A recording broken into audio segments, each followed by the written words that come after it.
Марселин центрира вратното поле. Там с глава Дончо Атанасов праща топката за втори път в мрежата на Монтана. 2-0 за Берое. Дончо Атанасов с глава.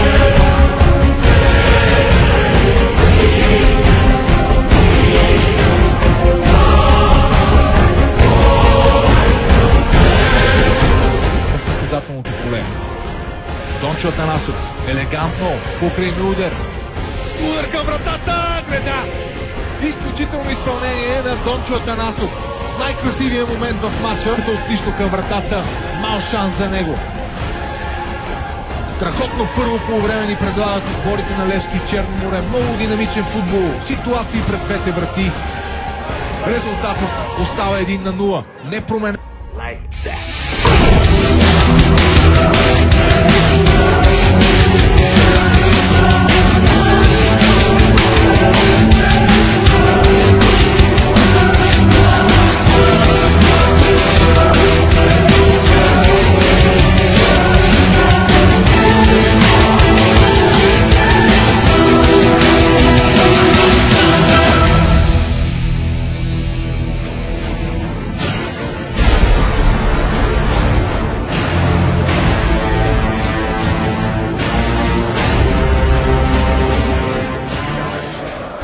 Божилов овладява за Черно море. Божилов подаване за Дончо Атанасов. Това е момента за домакините. 1-0.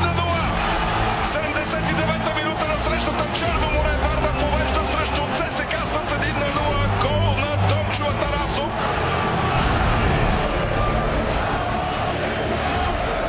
Страхотен пас на Божилов. Закъсня Пандаловски да покритигне до това подаване на Божилов към Дончо Атанасов.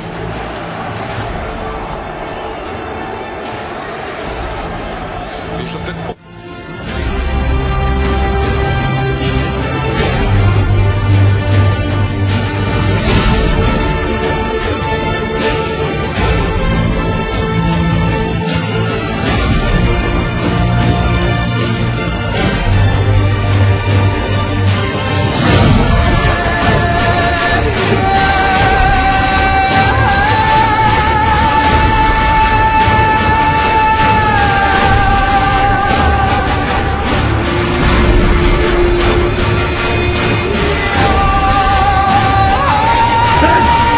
На вратата на Рашков ще изпълни Тошко Христов, центриране, куп от играчи, там Иво Иванов, шут на Дончо Атанасов и 3-0.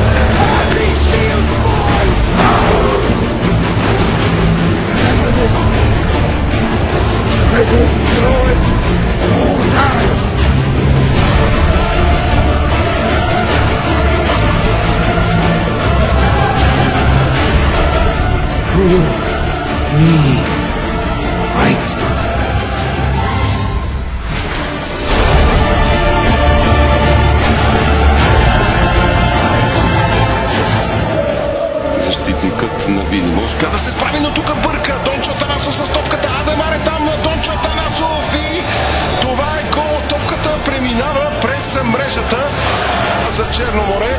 Ето грешката на Александър Бранников. До този момент безгрешен, но тук сбърка. Шут на Дончо Атанасов и виждате къде се провря топката. Долу в ляво на вратата на Колев и след това излезе. Мисля, че... Вляво Мечев с към Дончо Атанасов и дари гол. Гол. За Дарко Тасовски на след обаче. Защитника чудесна атака и гол. Какво подаване към Дончо Атанасов от нищото, сякаш бе изведен нападателя. Ето че в последните минути на тази среща става интересно. Отбрана един, радости за феновете на Черно море. Грешно построяване на пресата в тази ситуация. Веднага контратака, дълго подаване. Може би 40-50 метрова към Дончо Атанасов. Прекрасно овладя нападателя и ето че става интересно на стадион Георги Аспаров. Дончо е интересно с самото облагаване на топката. Дончо Атанасов си намази дългия винаги и с много точно удар не остави никакви шансове на Павел Илиев да самия удар изпусна бързия Дончо Атанасов и това се отдава към вратата на своя съперник. Нека да видим това центриране на първа града. Недобра намеса и отново Дончо Атанасов. Това е втори негов гол в двобоя. Недобре изчистена топка. Добре топката и тя попадна точно на Нека да видим все пак. Точно така, Дончо Атанасов е голмайстора. Втори гол за Дончо Атанасов в този Тук на мястото на Петър Костадинов в състава на Герой се появи с номер 10 играч, който в момента не загуби топката. Ян Генчев. Дончо Атанасов сега има възможност да преминава без проблеми през отбраната на Герой. Гулев удар, опита се Казлиш.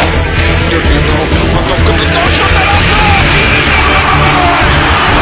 10 секунди след изтичането на минутата на продължението не е стигнало с тези гол. Ето го попадане по Дончо Атанасов.